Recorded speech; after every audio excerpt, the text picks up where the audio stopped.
What are you looking at in the background? On Steve's, the guy in the front? Who is it? Oh, this is the guy from Up, the movie Oh, okay, yeah. Yeah, Boone in there. I see Boone. Up. Hey, how you guys doing? Good. How are you? Am I overkill with the? I like to use this mic because I think it sounds so much better than my webcam mic. But as soon as I saw myself, I was like, oh, I look like some sort of pretentious. Anyway. I would never say Boone is pretentious. I would never say that. Thanks for having us, Brian. Thanks for joining. I've seen a lot of people streaming, and with everything going on, I thought it's good to get away and chat. And I haven't done a ton in the studio recently, so I wanted to get back in here. I've been cleaning it up slowly, which is always not fun. So always not fun. No, it's never fun. Hey, anybody who's joining or catching this stream, this is Brian and Built from Bricks, and we are here live in the studio and social distancing with Boone and Sam are here, both from you might know them from LegoMasters, and they are here in the studio. Mel might join as well. I chatted with him earlier. He said he had a conference call. I said, well, just here's the link if you want to join. So we'll see if he pops in too. Yeah, but thanks for coming and joining us, guys. Yeah, no problem. Thank you. I was gonna go grab the links and throw them around. Sorry, I've had my head down in the computer doing the business, for the last few hours trying to pull together my next video. But you know how it goes. Everything but the thing I like about streaming is it doesn't take any longer than it takes, right? It seems like everything else takes longer than you think, but editing takes forever, and I have no patience for it anymore. Whenever I look at it, I start feeling like I'm looking at a Microsoft spreadsheet or like Excel spreadsheet. Like I hated doing those at work, and it can definitely get tedious at times. I don't, and that's my problem, is that I don't mind doing live streams and everything else because I don't have to do much editing. I just usually here it is. If you like it, you like it. If you don't, then you don't. Yeah. So I didn't give you any prepared questions. I didn't want to prep you guys, so I did. I know Steve had thought of some questions to ask you. I was going to ask you what's and two of you. I mean, we don't know what happened at the end of the show, but two of you are still on the show. So I mean, what's life like after LegoMasters? You go first, Boone. Well, it's interesting because I feel like there was life after, there's life among LegoMasters and before and after quarantine, right? So I was really digging LegoMasters life before quarantine. I would, I think during like the first couple of weeks, well, let me preface this by saying the point of this story is not about being recognized in public. It's just that happens to be one of the main differences, right, in my life.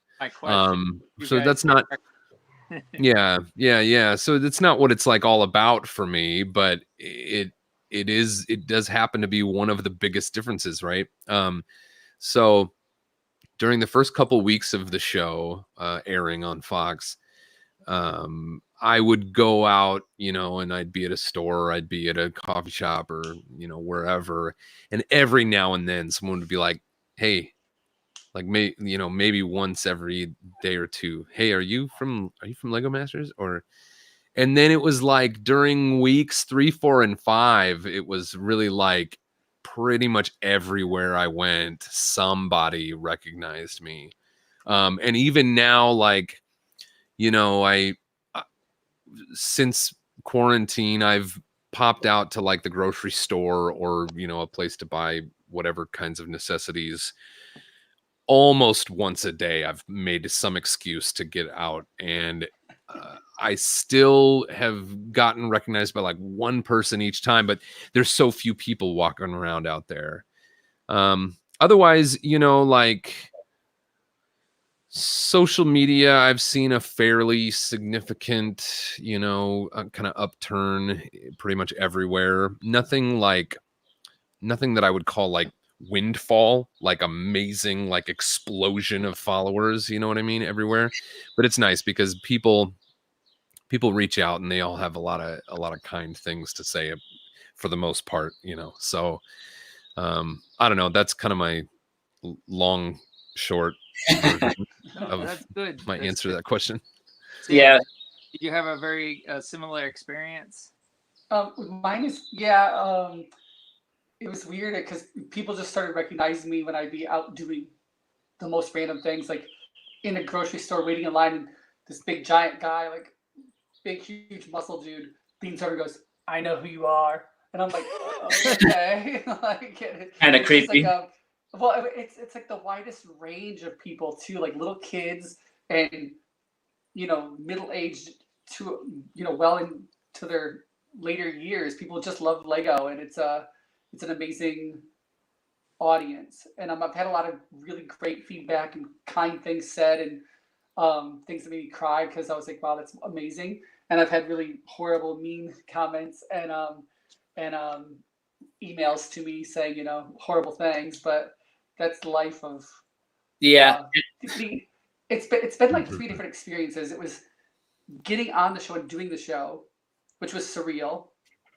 And then immediately after that, nothing. Like it was Christmas and I was by myself and I had time to process and meditate and I was completely alone. And then the show started up and it started, like Boone said, we started becoming like recognized places and there was opportunities coming and it felt like there was opportunities coming.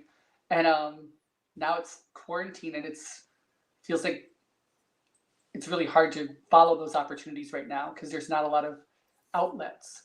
Yeah. It's very weird. Very Yeah. weird.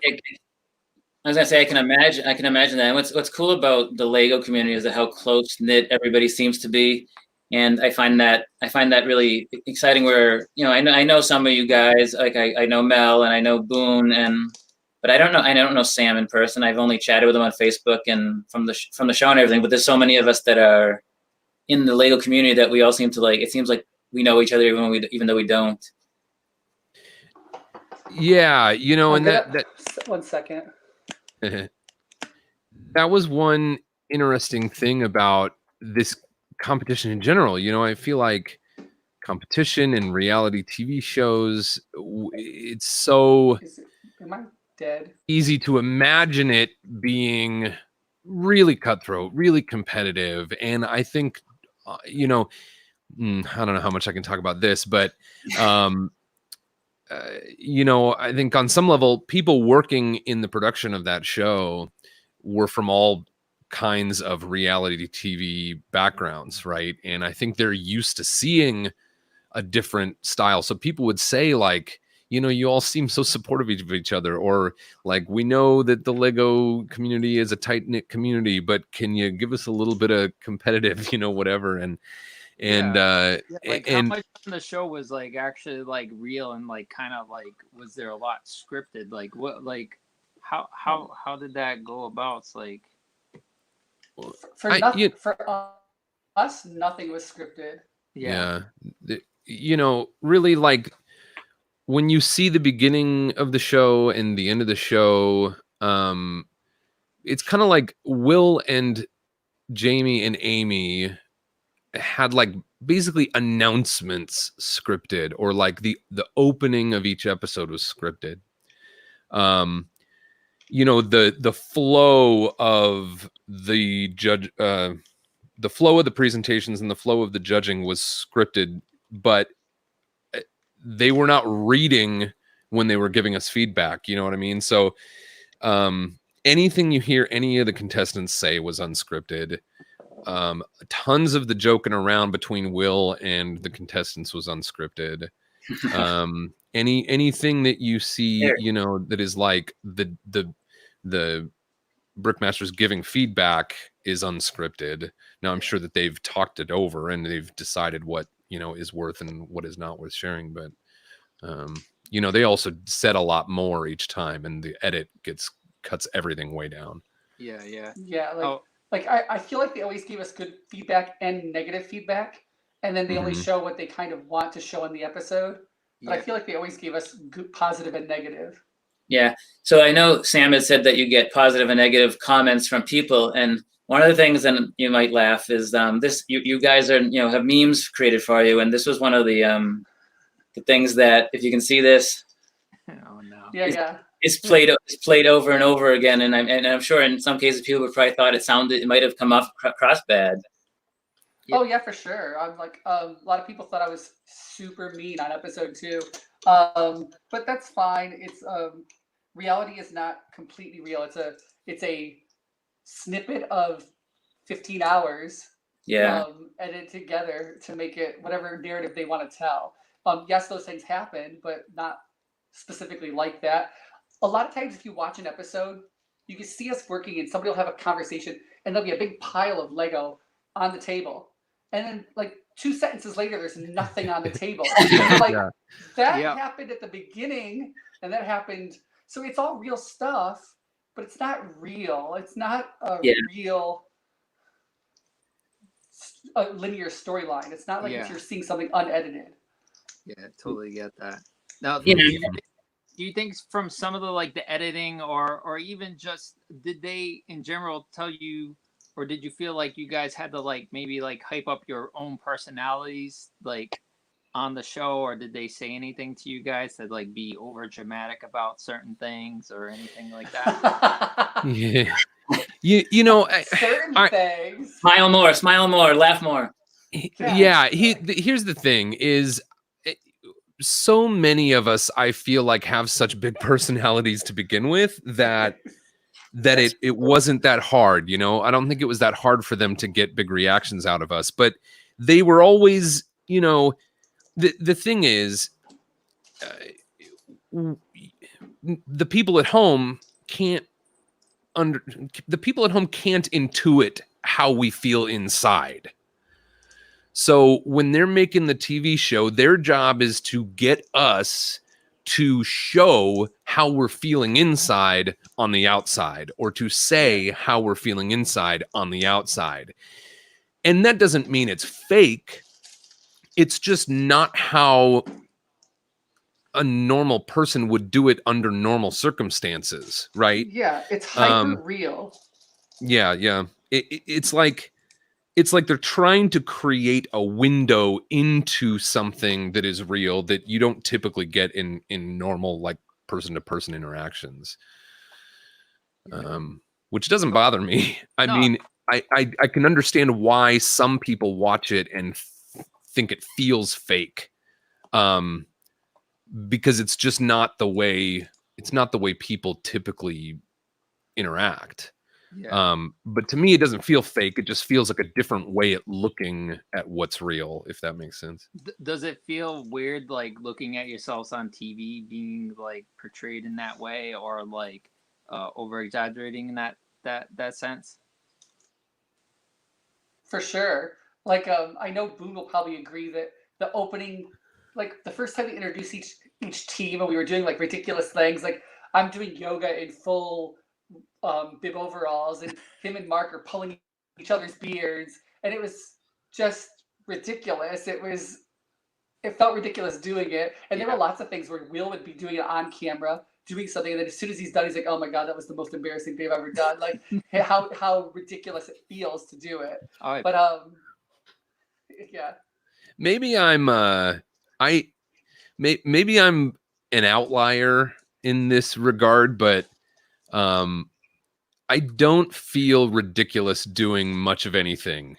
In almost every aspect of my life, I just, put it out there, and I give things a try, and I do silly stuff anyway. Right. And, I've always joked that if I'm hanging out with a group of people and everybody's drinking, sometimes I will, but I don't have to get as ridiculous as they do, because it's just super comfortable for me to just, I don't know, go with the flow. And so I think the one thing, Sam mentioned during the intro package, Mark and I pulling each other's beards was the one thing that we would never pull each other's beards in real life.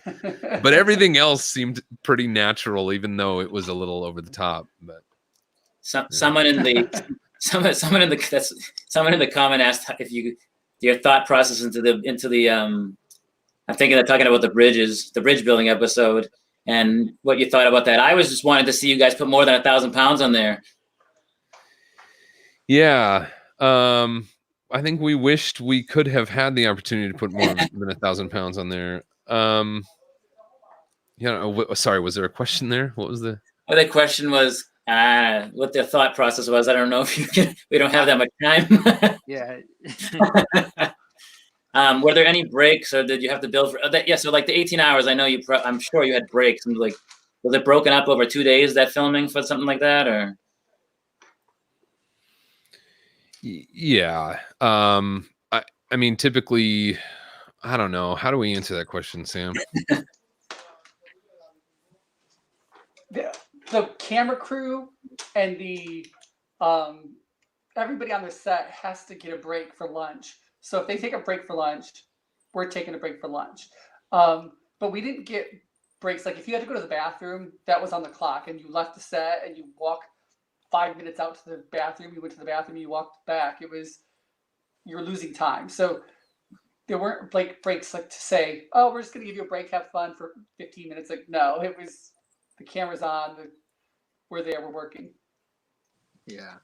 So that makes it for a long day. Or you guys must have been getting some nice sprints to the bathrooms to get, you don't want to lose that time. I mean, people did. Definitely... It was just very few and far between that people actually chose to take clock time to go to the bathroom. So like if they had to stop production for any reason, like if they had to stop production for some weird thing on set, all of us would be like, can we go to the bathroom, please? Sometimes they would let us. But otherwise, of course, like we had lunch breaks. Of course, we had to sleep. The film crew, they all work for a union, and they're not there, for crazy 14-hour straight builds, right? But the time you see is accurate. Again, barring some of those weird production things, but and it was so intense. Like the whole thing was so intense that looking back on it, I couldn't have told you the difference between whether we shot a 14-hour challenge in a 5-hour chunk and an 8-hour chunk, or does that even add up to 9-hour chunk, or one straight 14-hour chunk? You know what I mean? It was it was crazy. Yeah. Now, was there like anything that like crazy that happened to you guys that got cut from like the show, like that you were like, oh man, this happened and it was kind of like crazy or cool or something, and it just like got cut? Something that crazy, yeah. Sure, there's a lot. Like something that you can talk about. I know not everything's been aired yet, but like something you guys can talk about. Yeah. I think the weird one for me, and it seems like we should be able to talk about this. So the production will have to correct me if I'm wrong, but while we were building the bridges, Jason Bateman walks in and just like, oh really? Starts walking around and talking to us, and we're like, they didn't make anything of it. All the other guests, they like made a thing of it. They introduced the guest, and they come around, and the cameras are there. Jason was just like walking around with his kid and like a coffee in his hand. And sorry, I'm afraid we're losing Sam. But he wasn't mic'd. They didn't know he was going to be there. He wasn't mic'd. He was literally just there because he and Will are friends, and he thought it would be fun to show his kid the set of LegoMasters. So yeah, that was wild. And it didn't, we didn't know at the time. I think I remember asking the producers, and And they said that they hoped that maybe they could find a way to put him in the episode, but he didn't end up being in the episode because he wasn't mic'd and they weren't planning on him being there.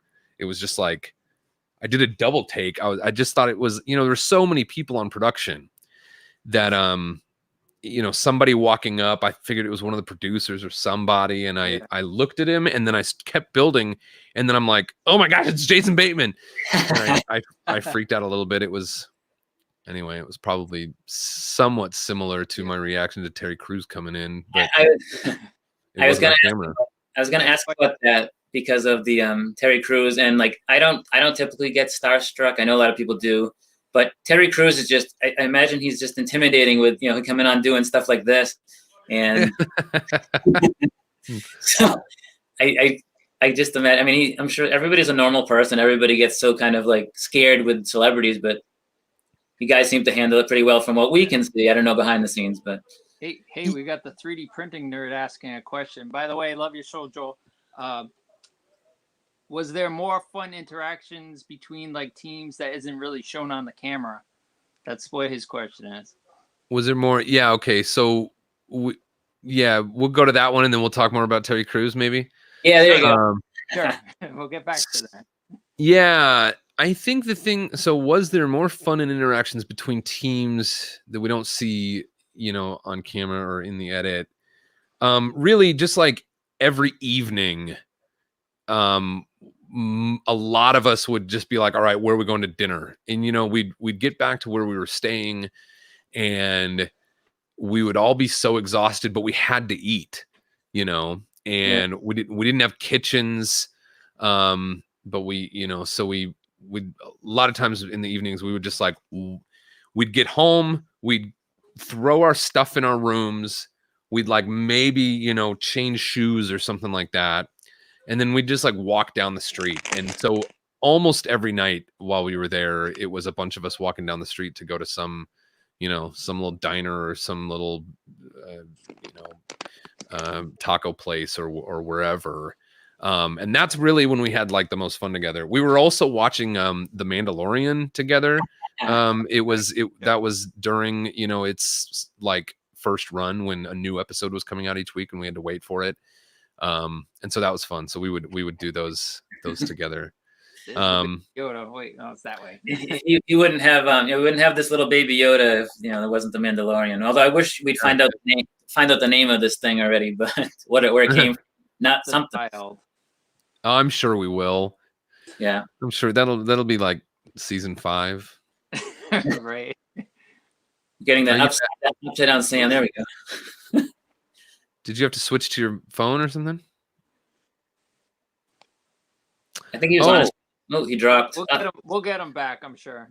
Yeah. And then there was a couple times, Mark and I ended up spending several weekends at what's it called? Universal Studios. Not always going into the park. I think we did go into the park 3 weekends. But they've also got like a city walk there on Universal Studios, and it's kind of like Downtown Disney for Universal.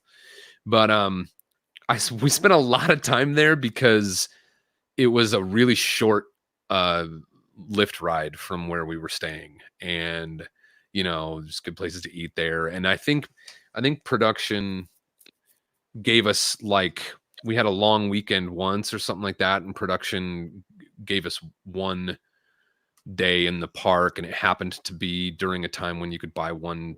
You buy one day, you get another day 7 days later or 14 days later or something like that. Yeah. And so we ended up spending a bunch of time at Universal Studios. And by the last time we went, we popped into the park for like an hour because we'd already done everything over and over again. What was my point there? Oh, the other thing is we did on our own. We went one time to Disneyland, and Mel was with us. And it was his first time at Disneyland. And I've been to Disneyland probably a dozen times in my life. And Mel had never been before. So I got to be with Mel while he was experiencing, all of those things for the first time. So that was a lot of fun. So if Mel comes on, ask him about his first time at Disneyland. Yeah, I sent him. I will. I sent him the link. I think I know Sammy said he had some interview, a job interview or something as well. So he might have dropped for that. I don't know. He probably didn't want to say that. I don't know. I just said it. Well, I think he was frozen. Yep, he might be trying to come back in right now. So I'll add him. There we go. There, I think he's got his little avatar there. Hello. Hey, maybe Sam. Audio is just better for me. I can't seem to carry the stream ever. That's all My right. Wi-Fi Sam. is terrible. I did see someone. I think it was in your stream wearing that your Lego figure shirt. I thought that was pretty cool. I was drawing my own minifigure, and then I saw Boone got his character drawn by someone else, Kevin Hinkle. And I'm like, oh my gosh, I love. Oh, yeah. I'm like, he did it. If I did it myself, it would have took me hours, and he did it so quickly and so accurately, and he was very reasonably priced. I'm like, oh, I'm just letting him do it. I don't need to do this stuff. Like, I don't need to, that's another project I don't need to do. Kevin does a really good job with the Lego art that he does.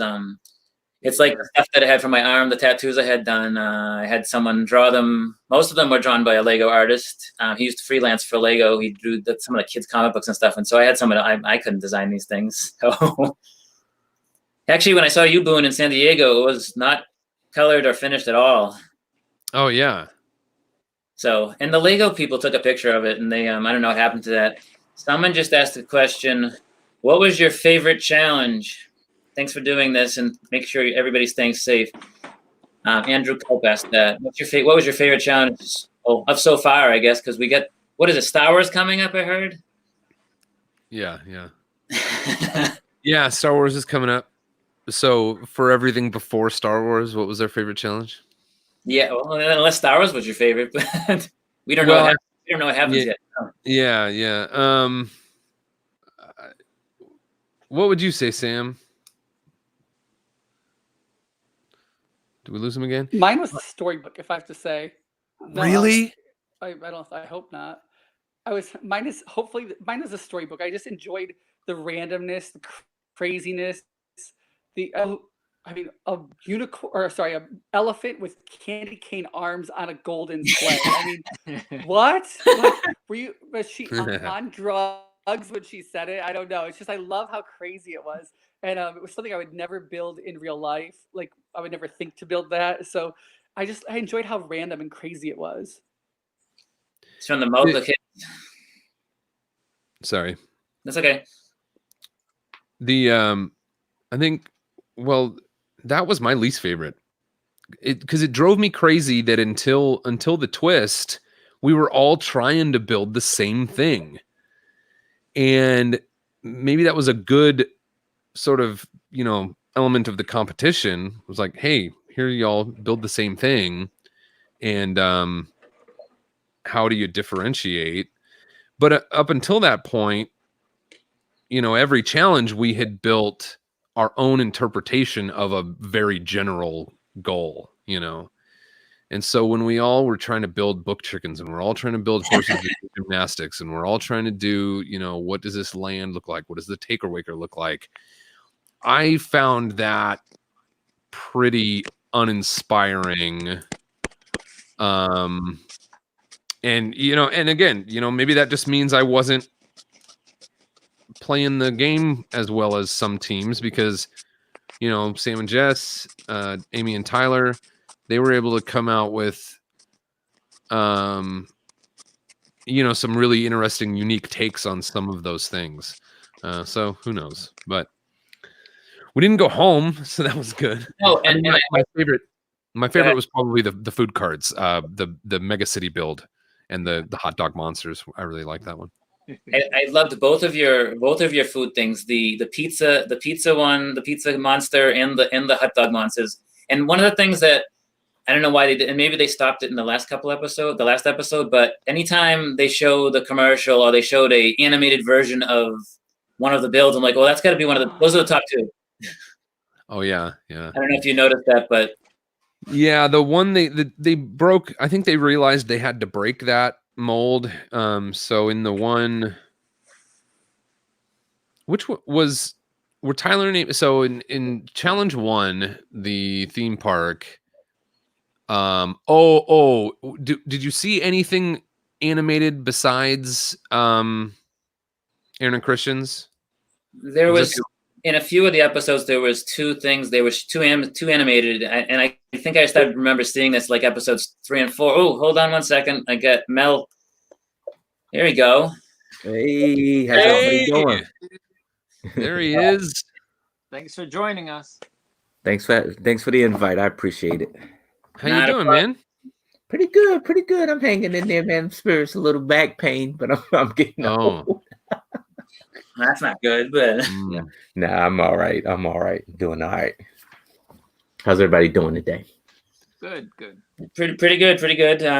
Kind of getting out of like I told Steve before the show. I said like not talking about what's going on in the world, like bad wise, and just kind of get away for a little while a day is a nice thing to do because there's just so much stuff I don't want to hear about right now. So talking Lego and everything else and seeing people is another thing. Like we're not seeing Philly Brick Fest until October. If that still happens then, who knows? Yeah, that's true. Yeah, it's good. It's good. You know, it's tough, like you said, because then like, you know, like the Mad Rush was the show, right? Like LegoMasters, right? And then all the brick conventions, you know, to follow, right? And so all that stuff gets put on hold, you know, because of real life. So it kind of, you know, loses steam a little bit, right? Because now we got to wait. Yeah. And we were just talking about, I know you just joined, we were just talking about, someone had asked about what their favorite builds, what your favorite builds were and what your favorite competitions were so far. Mm-hmm. And before you answer, I wanted to say that I like this because I think the way that Boone worked together with Sam and Jessica and Mark was smart because everything lined up and they tucked it out where the other teams were just kind of struggling a little bit. And Yeah, it was you know, and I think that was an awesome collab, and like you said, I like that part of the show as well too. Like, you know, that, you know, they from the start of their build, Sam and Jessica's build, and Mark and Boone's, is that their tables met up, you know, just from the beginning, so they can line up, and you know that's how you know supposed to work as a team anyway. You know, you work together, not against each other.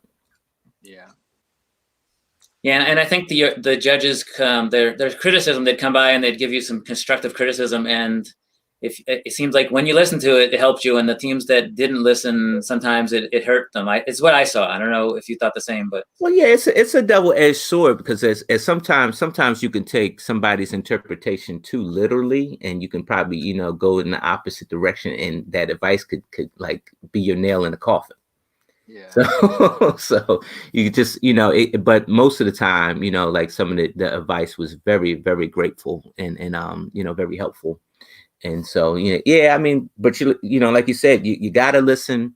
If to any newcomers that wish to be on that show, you gotta listen to the Brickmasters, because if you don't, you know, your tenure is going to be very short because they're taking it that you're disregarding their advice. Yeah. And so, you know, you kind of listen to that.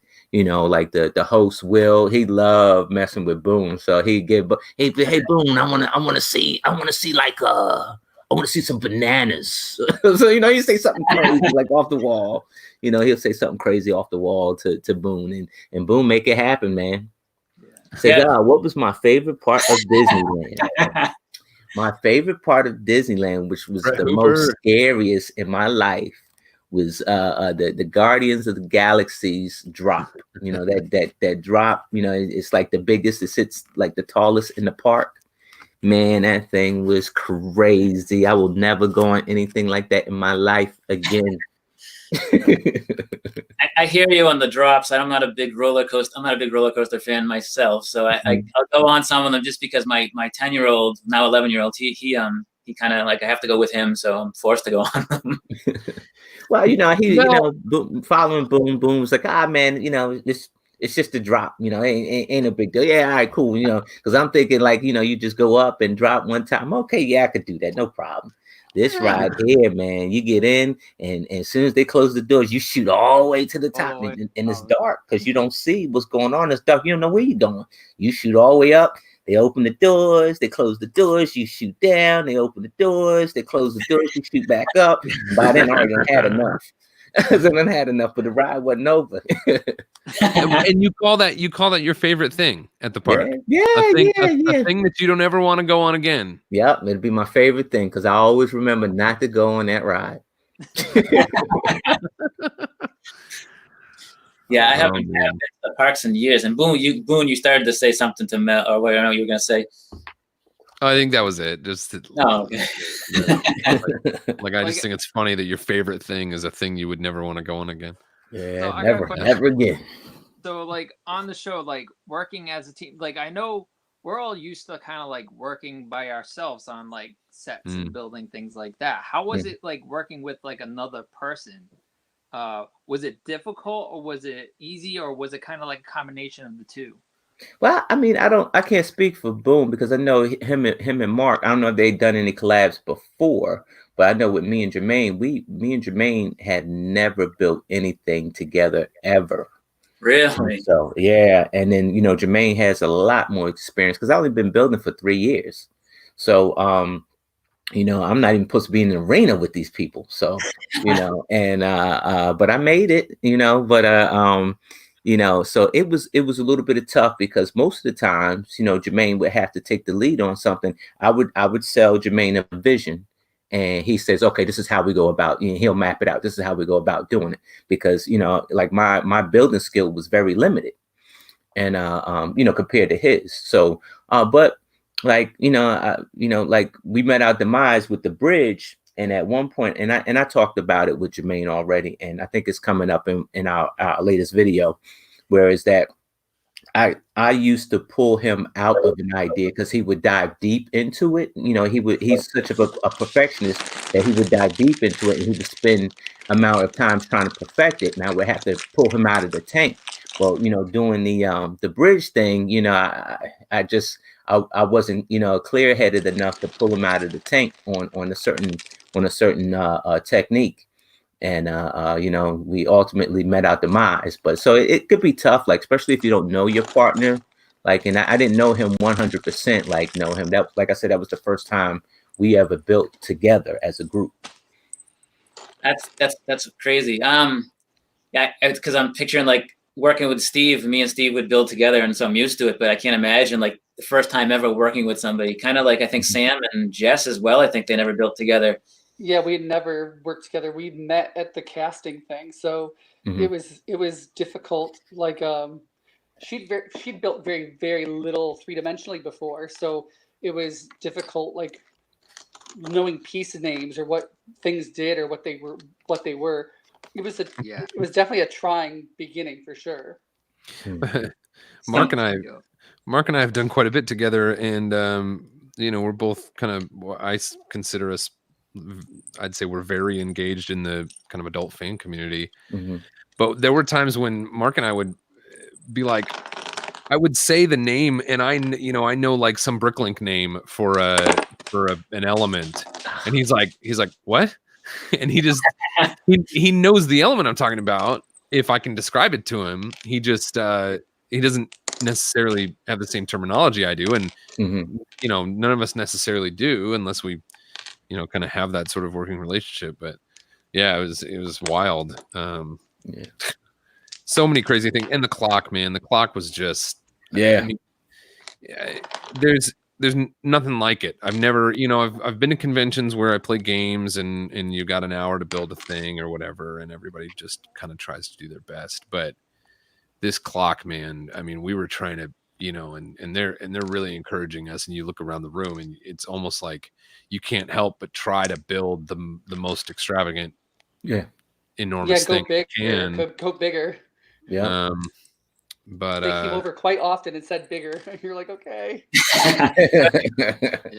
Yeah, I think I ran into that terminology, a roadblock with Jermaine as well. Like he's used to the Lego terms of like when you go to bricks and pieces on Lego, he's used to those terms, but Bricklink's terms are just a little slight hair different. So I'm used to the Bricklink term. So when he says a roof tile, I'm telling him, dude, no, that's a slope. It's not, you bringing he's like, you bringing these tiles over here. I was like, dude, a roof tile. That's not a roof tile to me. No, that's What the- sloped yeah, like what brick. the cheese slope, what friend. the cheese slope or something. Yeah, so yeah, we had that. We had to hit that hurdle too. So Someone had asked before the thing I posted was, what were your thoughts when Aaron and Christian's tower fell? I mean, deep down inside, you might have been thinking, well, what you could say about that. who, me or him? Both of you, any of you. Someone Me, asked. I felt pretty bad. I got to tell you, I felt bad because honestly, look, TV's TV. TV's not reality. And the way I am is that you spent your hard-earned time, you spent your effort and everything to make this beautiful creation. There's no way I want to wish that it fell down in front of everybody, you know, because that could happen to any one of us. That can happen to me. I wouldn't want to wish that on me. I wouldn't want to wish that on anybody. So, of course, in TV, they have us going back and forth, and then lo and behold, his tower falls down right after I said it.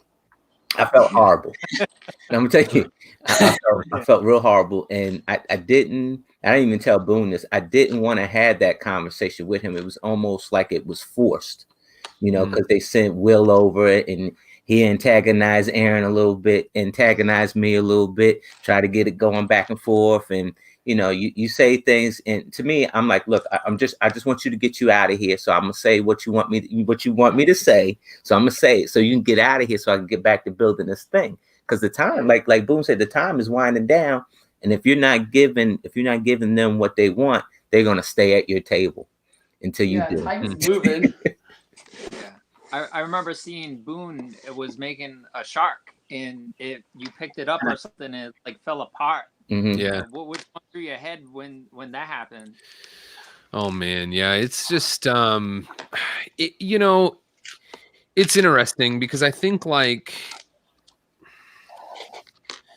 I don't know how to explain it, because it's like if that happened, you know, I don't know. I don't know how the bakers, you know, the bakers that do a similar thing, I don't know how they would feel about it, or you know, whatever other kind of challenge you could be in that situation where you know, I'm just thinking about like you're on your way to, you're taking a giant commission cake to the wedding, and you drop the cake, you know, on the way to the wedding. Like, what do? I don't know. So, it always made me wonder if, like, do the producers understand? Do the people at home understand that it doesn't matter how I feel about it?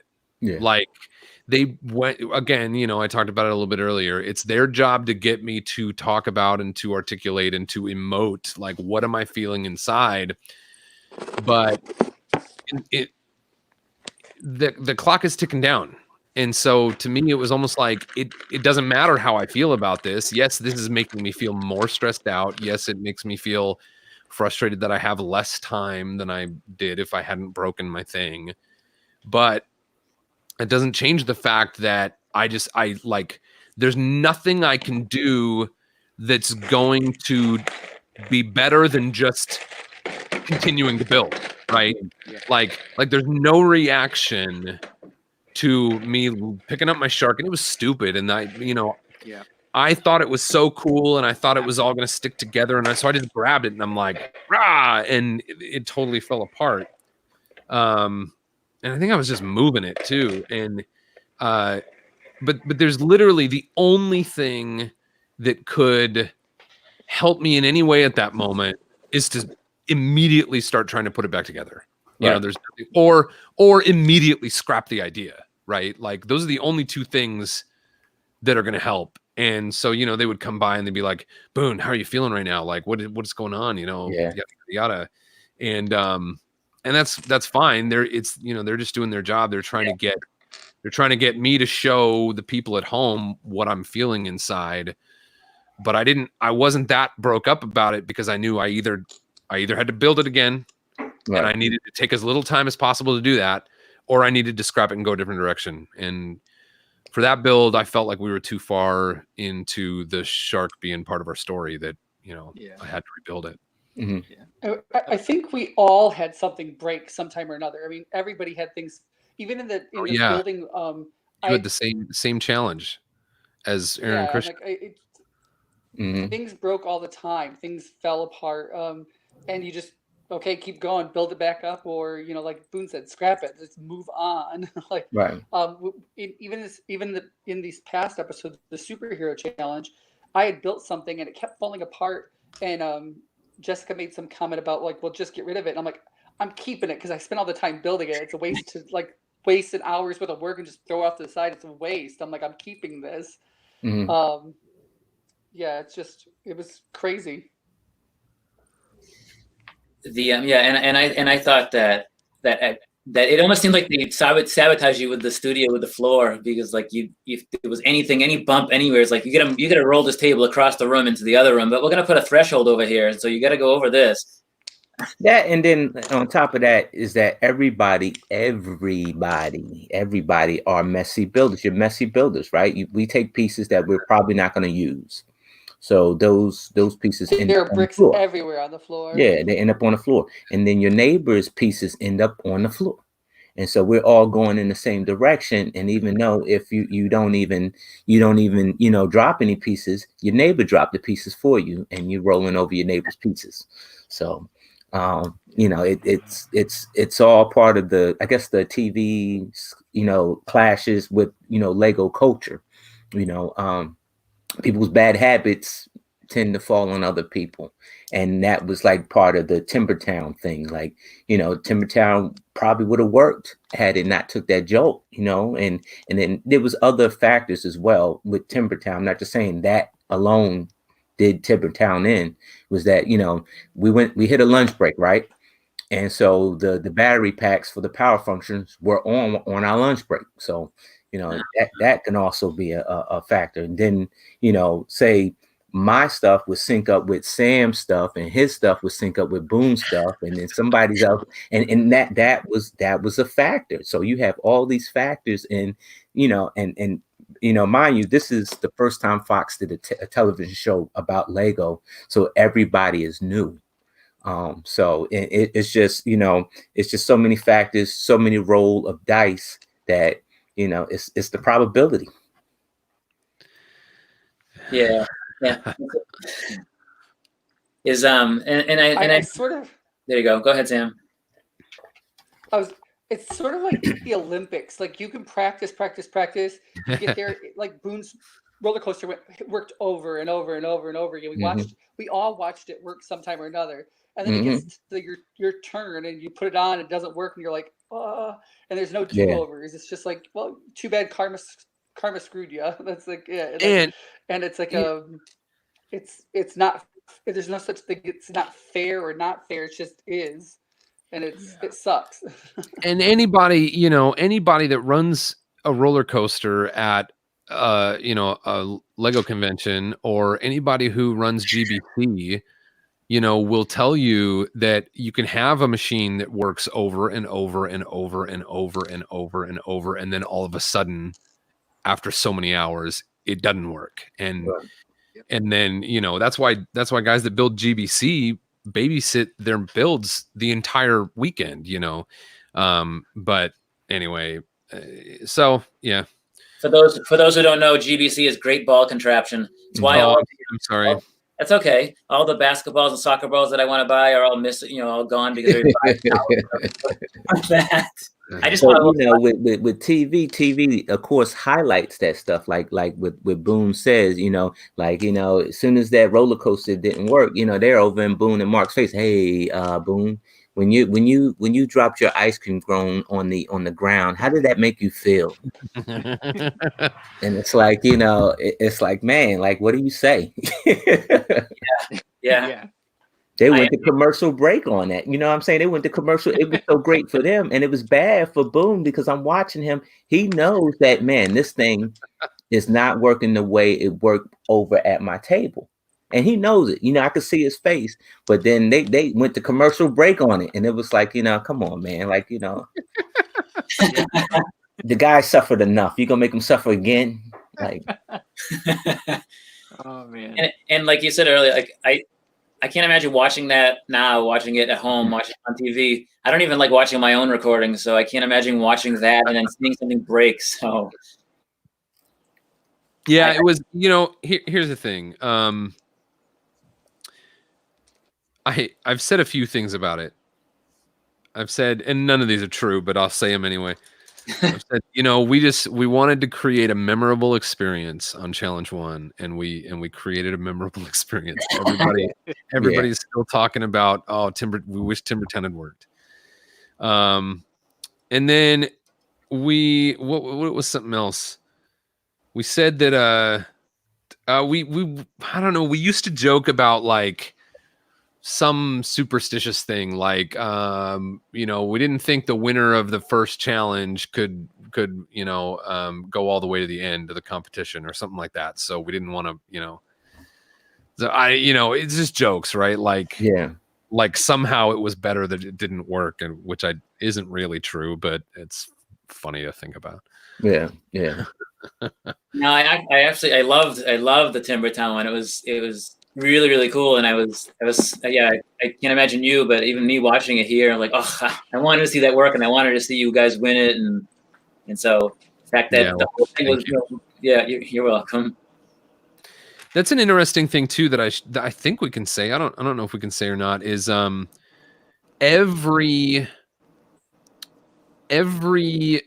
challenge had a top 2, but in the edit they did not introduce the top 2 until maybe episode 3 or 4.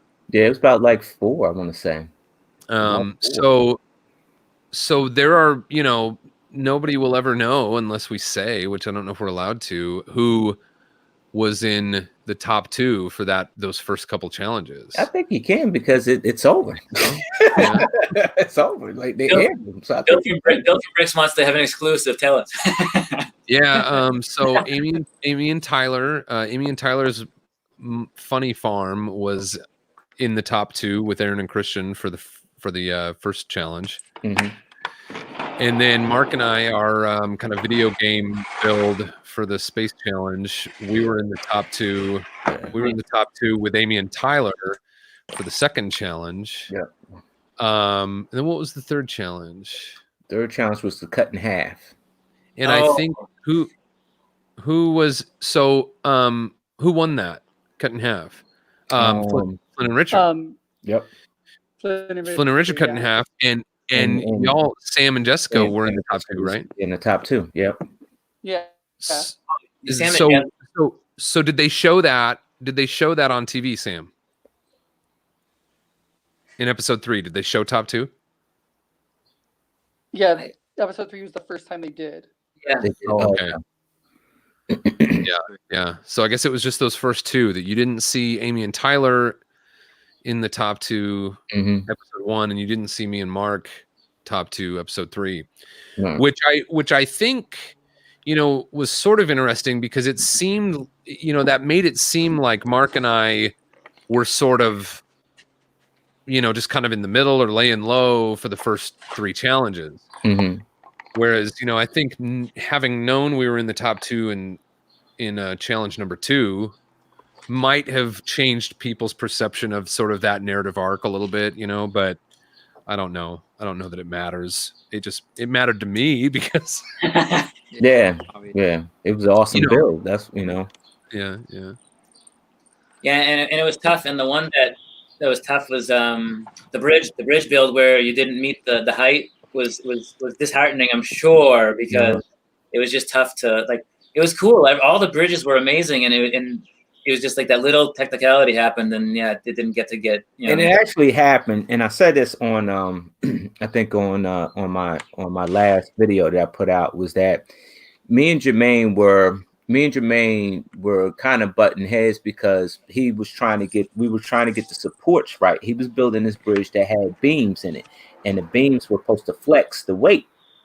And so I was building the supports. So I ended up building like three different sets of supports, 3 different sets, because when I built the first set, he wasn't happy with them. So we came up with a second set.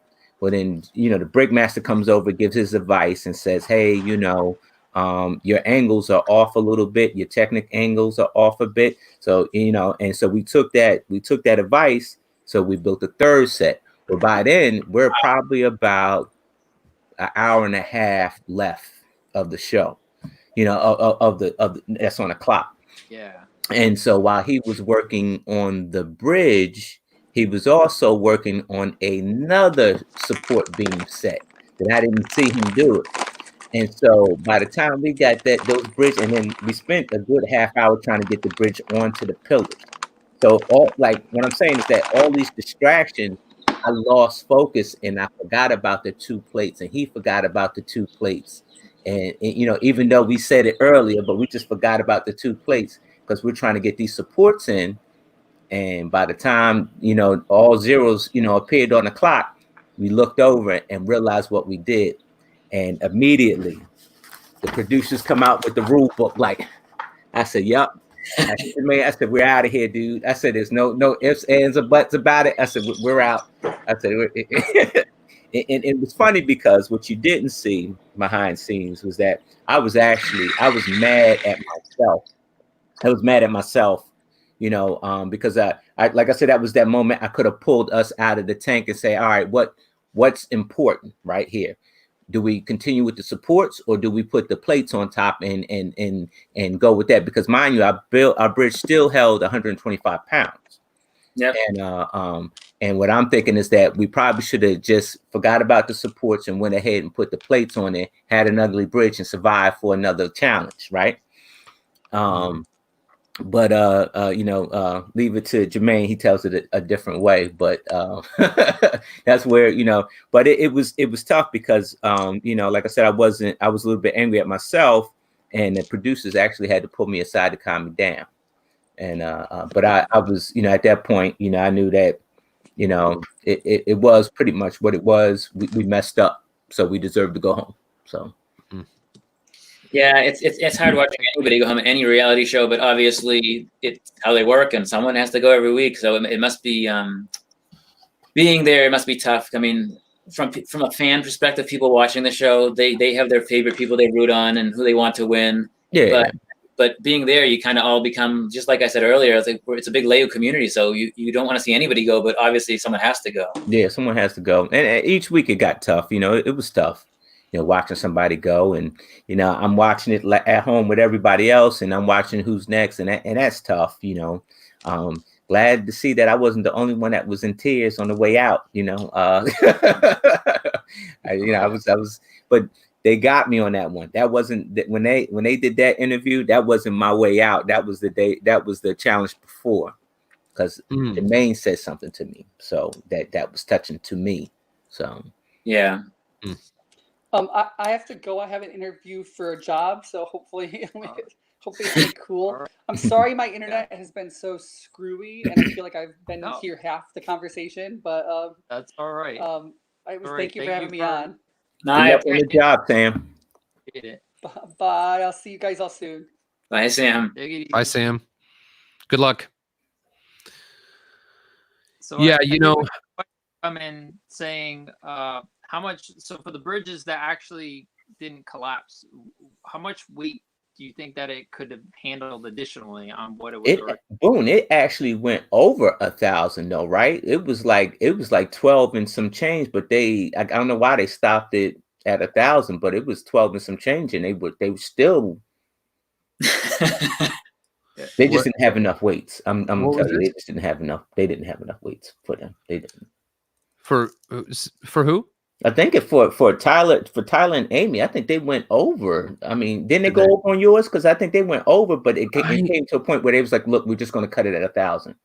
I can't remember. I thought that I remembered them stopping at 1,000 and saying that they didn't think they could safely add more weight. But yeah, you know, the crazy thing is ours. You know, there was a lot of people online mentioned that there was some cracking in the top edges of our bridge. But that road bed where you saw that cracking occurring, that was not the strongest part of our bridge. So what had happened was all of those layers had started to compress a bit. And so you get the top separating from the top, and all the strong stuff is settling into each other. And so we weren't really even engaging the strongest part of our bridge until we had put 800 pounds on it. You know what I mean? So I have no idea. But here's an interesting thing. During the build, Will and the judges would come around and say stuff to us like, you know, they would try to get us to say a number, like, how much weight do you think your bridge is going to hold?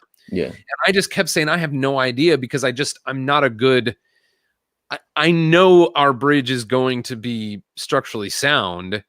I'm fairly confident that it will hold among the highest weight in the room, but I don't have any idea I don't have any frame of reference for how to tell you how much weight that is. So then they started, and I don't remember what order we went in, but Aaron and Christian went fairly early. I think they might have gone second, and or maybe they went first. And their bridge held 400 and some odd pounds, 445 pounds. And that blew Australia out of the water, so they were feeling really good. And honestly, I think Aaron and Christian thought they won with 400 some odd pounds. But when their bridge broke at 445, it gave me a frame of reference. And I walked over to one of the production assistants, and I said, you know, during a reset, I walked over to one of the PAs, and I said, "Are they prepared to put 1,000 pounds on these bridges?" Really? And the production assistant laughed, you know, kind of like I was making a joke.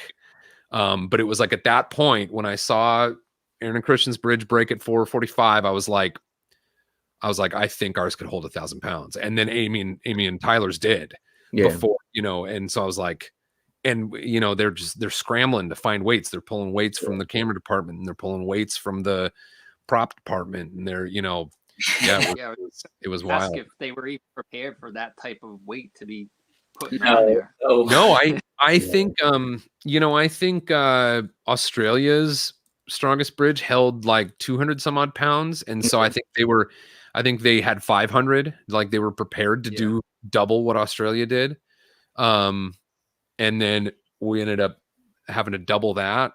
So they were just like finding weights from places, and we're just waiting around while they're trying to find stuff, you know. Yeah. Producers weren't happy. They weren't happy at all. No, and it was the night. It was the night before Thanksgiving. Yeah.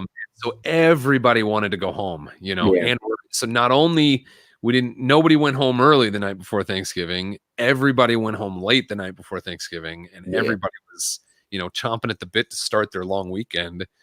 And yeah, it was crazy. It was crazy. It was the only time. Oh man, I'm probably saying way too much. It was the only time I ever saw the head producer. Like he was fuming. He was red as a beet.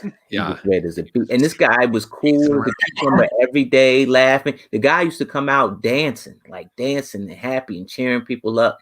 Not that day. Not that day. He was man, he was furious. Somebody was about to get fired for real.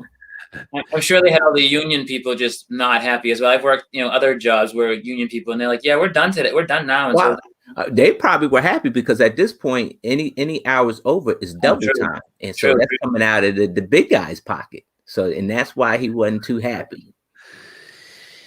Oh, you guys, I gotta go have dinner with my family. Thank you so much for having me on. Thanks, Mel. It's always a pleasure to hang out with you. And awesome. Thank you. Again. Hey, Will, and hopefully I'll see you soon too in real life. Yeah, absolutely. All right. Thanks a lot, guys. We'll see you. Bye, Boone. You got Mel. Mel, you chilling for a few minutes, or? Yeah, I'll chill out for a bit. Yeah, I didn't realize how quick the time when I started this at 7, it's already 8, and like, wow. Yeah, you're rolling through, huh? It's kind of like when I'm in the studio and I start cleaning or sorting, and next thing I know, 2.5 hours go by and I sorted like 2 trays. So it's a little you know, goes by quick when you're having fun, I guess. But yeah.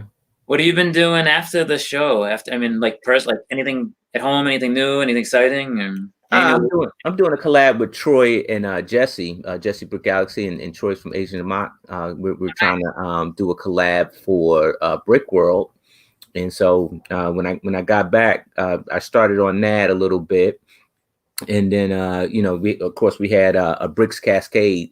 That was crazy. I don't know if Boone told you about Bricks Cascade. That was so pandemonium. I think that right there kind of opened my eyes of realize how big the show was. It was 12,000 people there to see LegoMasters, and that was ridiculous. Was that the one where you guys were in the lobby and people were coming in lined up to go into the auditorium, and you were saying, that's the one. Yeah. I saw your clip of that. I think I saw your live stream. Yeah, it was pure pandemonium. Pure pandemonium. From open to close, we were just shaking people's hands and signing autographs just nonstop.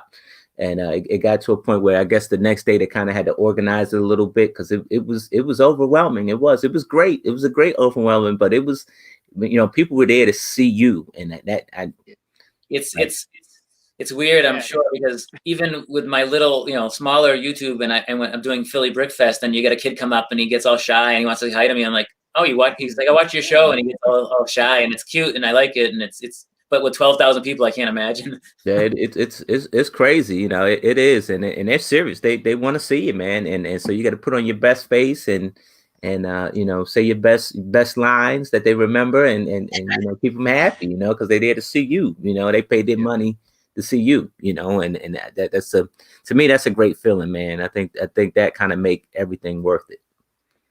Yeah. I was way behind on getting my stuff ready for Philly Brick Fest. I don't know, you were there last year, right? Mm-hmm. I can't remember. Yeah. I'm redoing completely redoing the zoo, a different style again, and I was running out of time, and Luke has been helping. Luke's been over a couple of times sorting Lego and building it with me, and so now I have more time if it's in October. So yeah, you got a little bit more time. Me and Jermaine are planning on doing a collab, and we were trying to figure on the right project to do, and so that Philly Brick Fest getting pushed back a little bit kind of helps a lot too. So yeah, see, I got my little aquarium going there. See, I remember the aquarium. Yeah. It's got a tunnel going through the center, so you can get to the middle of the aquarium. Okay, that's pretty cool. Yeah. I had a little bit before the zoo stuff, which was pretty cool last year. I know there wasn't as many people in Philly last year, but they counted my zoo as the collab that won last year for their little trophy things they do. Yeah, they did. I remember that. Yeah. Our friend Dennis asked, how has being on the show changed you guys, if any? Dennis, I'm still the same dude. I still say the things that get me in trouble. I still say the things that I ain't supposed to say to get me in trouble. That's probably why Boone ran off real fast. But, I'm still me, man. I ain't changed one bit, man. I've always been an approachable person, so I'm still that person. Nice. Mark says Brian and Steve need to set up again in Philly. I do. I'm hoping in October. I planned already. We're hoping October is the new dates. I already changed my hotel booking. And I'm sure that Philly will be very big, just like Bricks Cascade was. I'm sure Philly will be pretty big, because you're gonna have some people there. So, so I think you'll have the same experience. I think so too. And Philly's always been the biggest one out of the ones that they put together. Mm-hmm.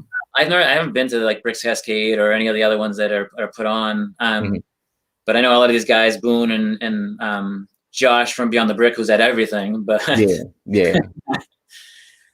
But yeah, no, there was so I get a little more time, and maybe I get Steve to actually come over here and build with me. Yeah, man, do the collab, man. Make it happen, man. We want to see some of that great stuff, man. That people, like I said, man, people pay money to come see that stuff that y'all create, man. Make it happen. That's the exciting part about all, like any of the shows. It's about seeing the reaction on people's faces, and anybody that's watching. I mean, you're excited about LegoMasters people, but even coming to these shows, all of it's just really huge, close community when you interact with everybody. And that was it for me. I was a fan, like going to Bricks Cascade. I was a fan of the Lego builder, that all the displayers and stuff. Man, the work of art that were on those tables were just through the roof, man. It was just ridiculous. Like the talent that was in that room was just ridiculous. And so I was like really like starstruck of all the artwork that was there. And but you know, of course, people there to see the Lego Masters because you're on TV, but they also got the great show, which was the meat and potatoes of the show, which are the displayers. You know, people there to see the great creations.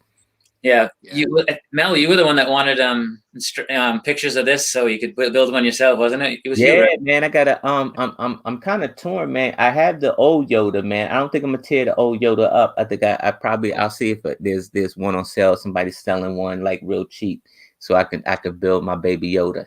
Yeah, this one's from the new Yoda though, so yeah, go get another one somewhere, and I'll go over to Brian's. I'll tear it apart.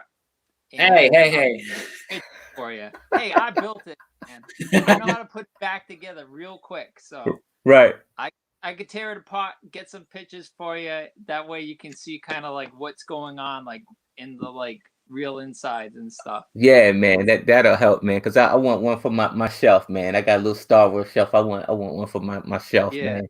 And when I seen it, I was like, oh man. I remember you had bought what was like a Star Destroyer. It was like this huge Star Destroyer you got from somebody over there, I believe. Who's that? Like a few years ago. Did you end up buying a Star Destroyer at the Philly Brick Fest one year? I did, yeah. Cheap ass. He kind of like put my arm, you know, he twisted my arm on it. He said, "You can't." He's like, "You can't." Yeah, it's an offer you can't refuse. When cheap ass tell you that, man, it's an offer you can't refuse. 10 times out of 10, he's right. It's an offer you can't refuse it. So you know, you had to walk away. You had to walk away with it. So I bought the tumbler, the Batman tumbler from him. The one, I think Steve bought one too, but I think I paid $150 for mine. Yeah. I bought that tumbler, but I ended up like selling it. It's not a, you know, I bought it to build it and then I sold it, you know, because I'm just not a DC person. I'm not. So it's like funny. My city's gonna be an all Marvel themed city. So nice. I'm not a DC person either, except for Batman. Yeah, I think Batman. You know, Batman is always the detective for me. So yeah. I like Batman because it's it's not like a superpower. He's all self-powered, basically, gadgets and stuff. And so that's probably why it appeals to me. It's a little different than. And kids, your stay-at-home lesson today is: if you have money, you have superpowers because you can do anything if you got money. Someone said that cheap-ass bricks is the dawn of the yard sale. Joe Brady. He is, man. He is, man. He put, you know, I'm saying, like, you know, if you don't do all deals go through cheap ass. Like if you do an outside deal outside of cheap ass, you're gonna find yourself swimming with the fishes. Yep. That's too funny. Yeah, so I mean, I don't have much else more planned. I know but I appreciate everybody who joined today, and Mel and Jermaine. I could only get for hosts, like having guests on here, I could only have up to 6 people, so I couldn't like invite everybody in the world. Yeah, it is what it is. You know, you got to work with what you got. We get it. Yep. I think we'll have time. It was fun talking with everybody. It was a blast. Yeah, I wish I could have gotten here sooner. Not a problem. I hope to do another one where we can do some more stuff. Maybe a live, like what I used to do was a lot of like the live builds or speed challenges where we both have a topic. Kind of, I don't know, you didn't really do it on the show, but okay, we're gonna build fruit today, and like I have my pieces, Steve had his pieces, and we build a piece of fruit. Oh, okay. Cool stuff. Yeah, a little fun stuff. That's what it's about, because we're all gonna be home for a while anyway. So exactly. Fun. That's it. That's why I'm getting in the studio more after, like, I jump out of work, I eat quick, and then I run down here for an hour or 2 or 3, and if I can, if the wife doesn't kill me. Yeah. Gotta make her all happy. Yeah, man. That's one thing. That's one episode I wish I can get back, is that bridge, because I know that me and Jermaine had a lot more like left in the tank, and to leave something unfinished, it's like it's a nightmare that you just don't wake up from. So it's like it's a tough way to go out, but them's the rules, right? It is the rules. And again, like, and I have people, I'm like rooting for certain people, and I'm like it's not just because if I said I like somebody, not just because I know them. Like, I know a few, I know 3 people or whatever on the show. It's not because I like them. Like, if their build is good, then I like it. Although, like, Tyler and Amy they're scary. Although I think it's mostly Tyler. I think Amy just builds what he tells her to build.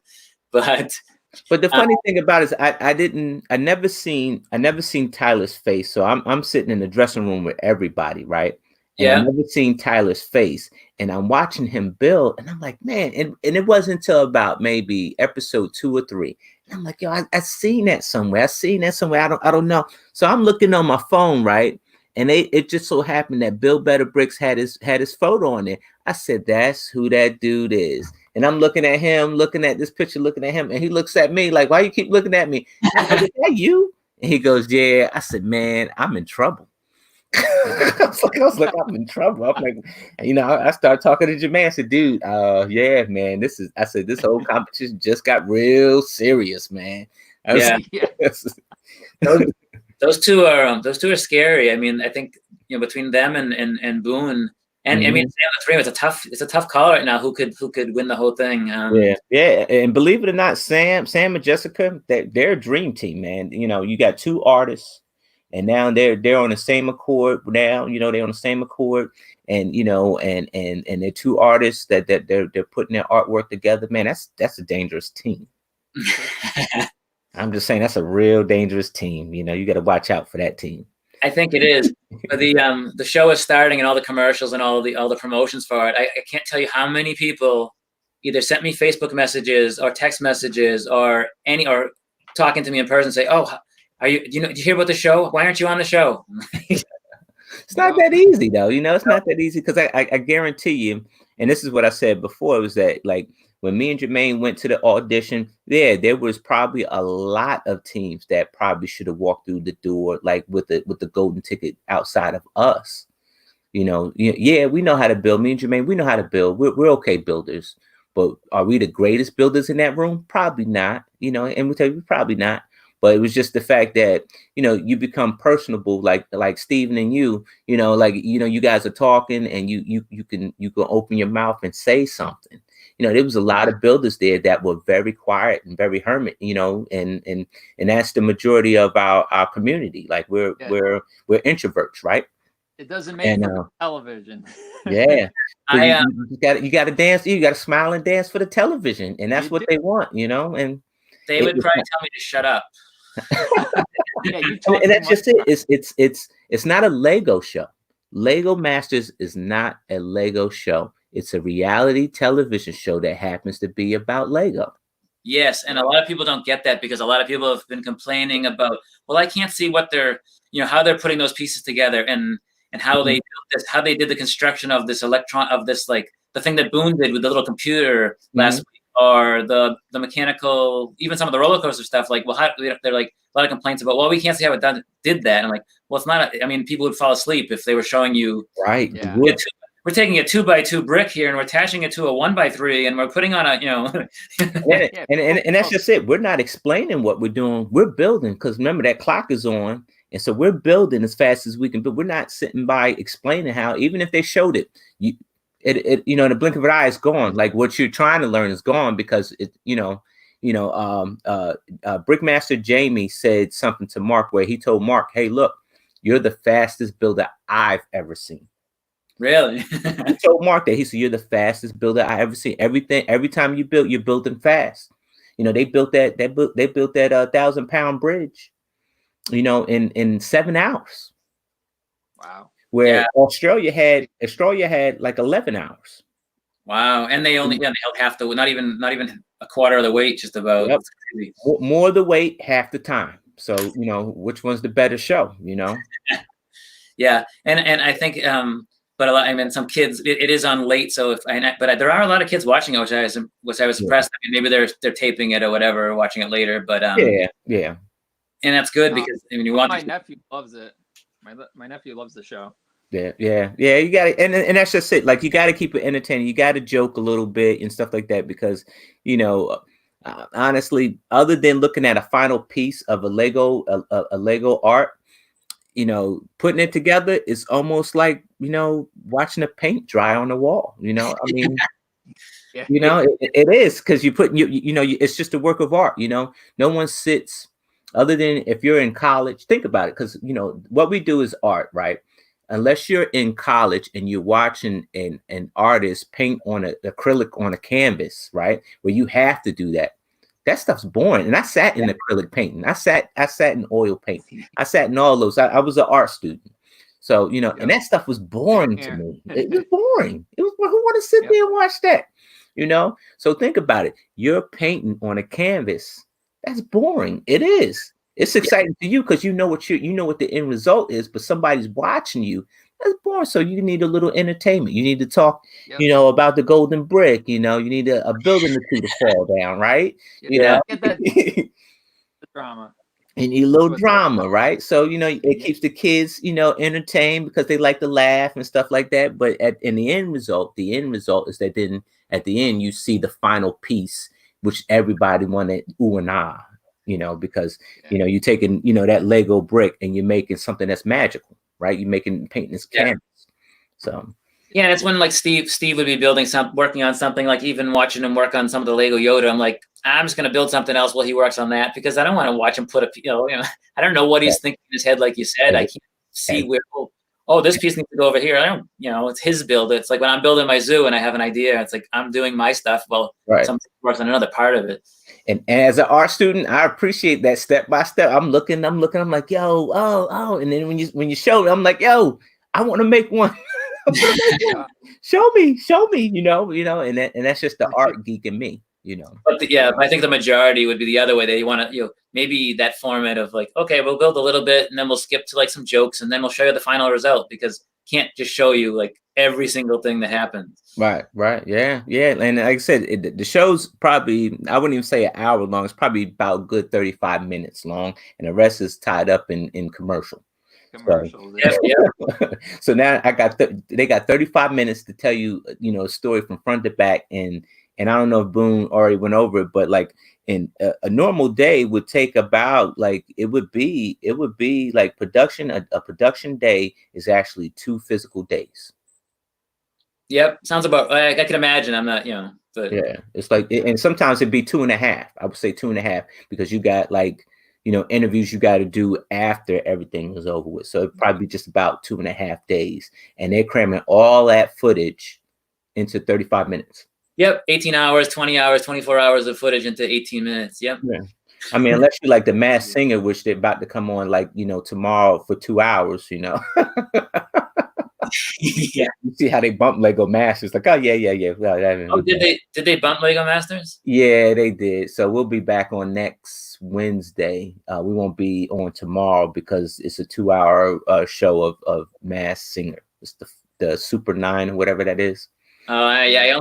The only episode I've ever watched was I watched it last week because Will Arnett was in it and they kept doing the Lego stuff, so I thought it was kind of amusing. Yeah, that was pretty cool. Yeah, that was pretty cool. Yeah, that was Will. That was Will at his finest. He you know, he tell those little awkward jokes a little bit, you know.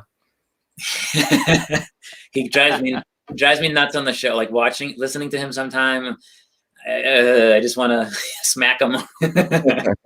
He remind me of that old 80s style, like the wrestler commentator that be over there, getting the wrestlers pumped up backstage. He remind me of that guy, like, you know, be in there trying to be in your ear and get the wrestler pumped up.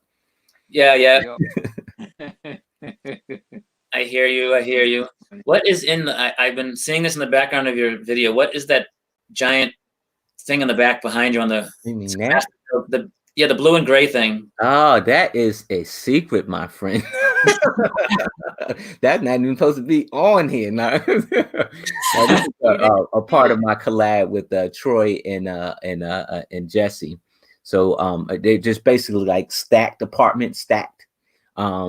then I'm gonna have a tower that glows out like I got transparent bricks, but they're Chinese letters. Yeah. Now that's gonna look nice. And then I'm gonna have like a neon sign. So I'm gonna have a light in the back blinking. And these are the stacks that are around the tower. So it kind of reminds me of my show, movie Ready Player One. Oh yeah. And so it's like a cyberpunk feel. So what we're doing is the Spider-Verse. We're doing a Spider-Verse collab. Nice. I drew Spider-Man 2099 and Penny Parker. So I got the futuristic style stuff. Oh, very, very cool. Mm-hmm. Very cool. Mm-hmm. It's kind of a similar idea of what I've been trying to do with the redesign of the zoo, having stacks like that with all the animal enclosures. Mm-hmm. Okay. Kind of similar, not quite like that, but it's similar along the lines of that. Yeah, man, go for it, man. Like, people like to see like new stuff, like, like how many times you been to a brick show and you see somebody did it like a Jurassic Park zoo? There's one it's all the same one. Yeah, it looks the same. It's different author, but it's the same story, right? Yep. So you put a twist on that story, it looks a whole lot different. It's like when I did the zoo, originally had a regular zoo, a flat zoo with some elevation. Then I did the dystopian zoo with the elevator last year, and people loved it. Mm-hmm. This year, it's a little bit more of a take on it's weird. It's weird. There's an aquarium with a tree on top of it, so it's you'll see it when it's finished, I guess. I got you. Yeah, I can't wait to get to Philly, man. Philly's like home for me, because I used to live outside of in South Jersey, so right outside of Philly. So that's like home for me. I can't wait. Thank you, Joe, for saying that Joe liked the dystopian zoo. Yeah, man. That was and that's what I was just talking about. Like that, you did that dystopian zoo, man, and it was and I came over to your table. I'm like, man, I've never seen a zoo like that had an upstairs. Yeah. With elevators and yeah. I'm like, oh yeah. So you put a different twist on it. It looks different from everybody else, and that's what it is. Ingenuity. I just had a question coming in from my buddy Dennis. He wanted to know what the Batman set was behind me. I guess he hasn't seen it yet. So, like, he's a huge Batman fan. He hasn't seen it. I'm gonna pull it out so okay. we can see it. Let's check it out. The new Batmobile. There's that set. I own that set. That is awesome. Did you get the small one too? Yeah, I got the small one too. I didn't build the small one yet. I built that big one. I haven't built. What's so awesome about that set, right? What's so awesome about that set is the Batman minifigure that comes in that set with the cowl. It has the 1989 cowl on it, and you will never get that cowl anywhere else but that set. Oh yeah, that one's gonna be some money. Yeah. People are gonna be looking for that minifig. Yep. They are. It's kind of like those one-offs, like even like the silly Velma from the Scooby-Doo set. It was in one set, and so people sell the thing for $50, $80 for this one figure. Mm-hmm. Yep. Yeah, man. It's market value, man. I picked up some very rare figures recently from somebody. The ones they were giving out to the managers, the camper and the magician. Mm-hmm. I don't know if you've seen those, but they're employed. They're only like 100 of them, so it's pretty cool. Pretty cool figure.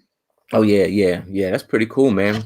Yeah, I gotta do a one up on you, man. I gotta get me some custom minifigures, some sig figs made up, man. I gotta reprint some sig figs. But I gotta change my sig fig, man. I gotta change it. I gotta do something new. I have to get more of my hat. Mm-hmm.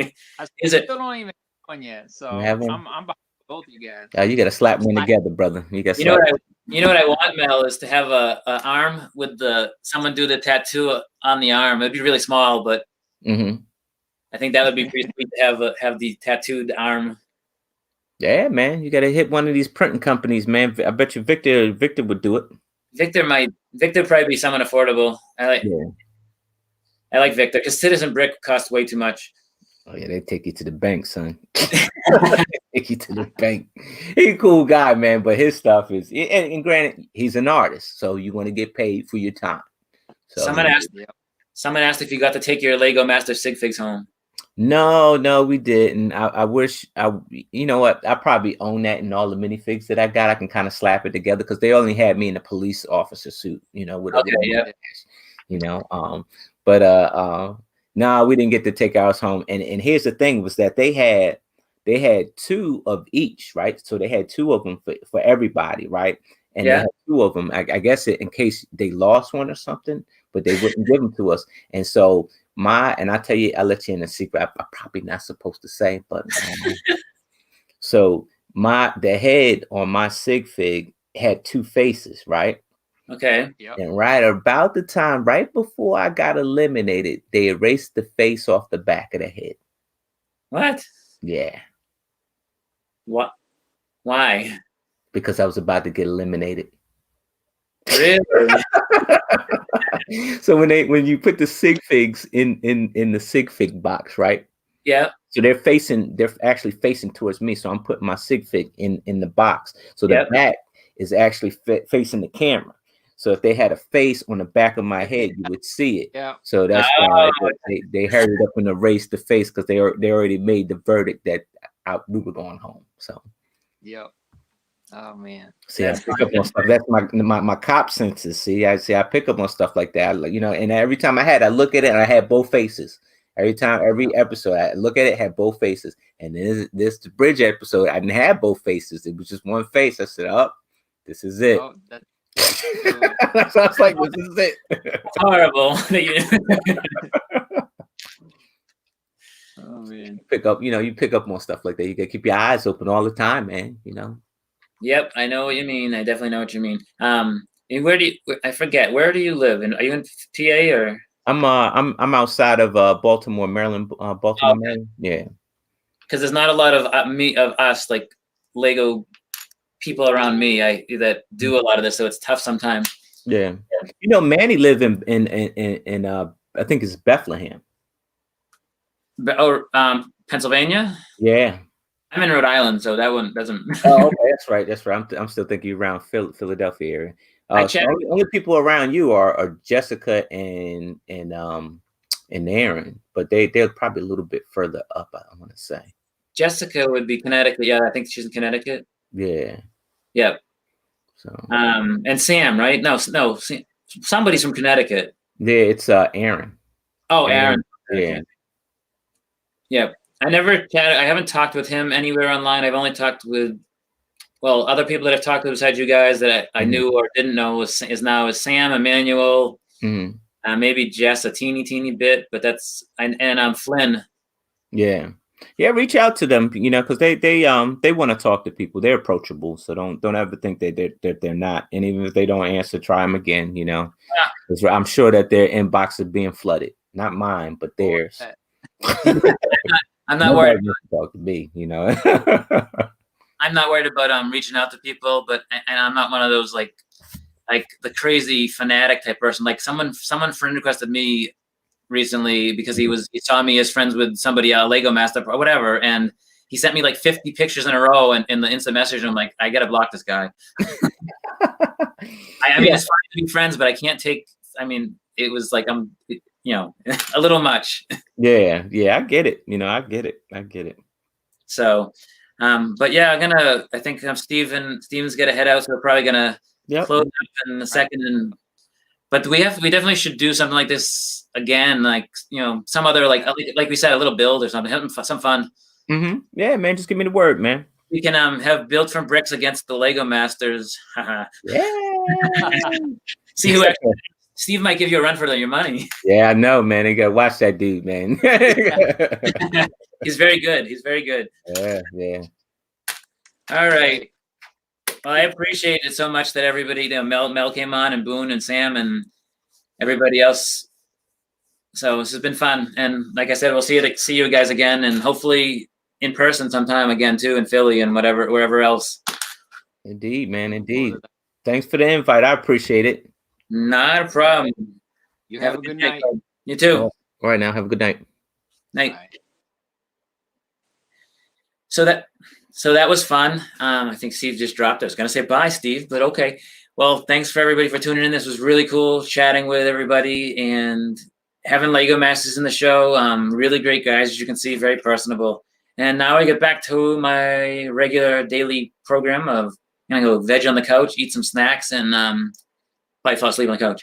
Well, thanks for watching, everybody, and I hope you enjoyed this really cool live episode with LegoMasters in the studio. Very fun. What have you built today?